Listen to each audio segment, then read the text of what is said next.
how to post on Reddit. Hi everyone, welcome back to our channel. In today's video, I'll simply guide you on how you can post on Reddit, so make sure to watch the video till the very end. If you want to post on Reddit, all you have to do is simply go ahead and first of all, just make sure to launch the Reddit application here. Once you launch the Reddit app, you're going to be able to see this type of interface where you want to simply make sure that you're signed into the account.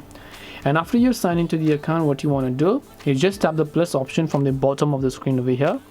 Once you tap the plus option, you can simply choose to enter your title over here. And after you enter your title, you can also simply choose to enter your body text if you'd like. As you've done this, you can choose to upload a photo or video, whatever else you have in this case. As you've also added this type of images, what you want to do is just tap the next option. Make sure to choose which group or wherever you want to post it. Just select them and your Reddit post will be successfully made. This way you can post on Reddit. Hope this video was very helpful. If you have got any questions, then feel free to leave them down. Thank you very much for watching and see you soon in the next video.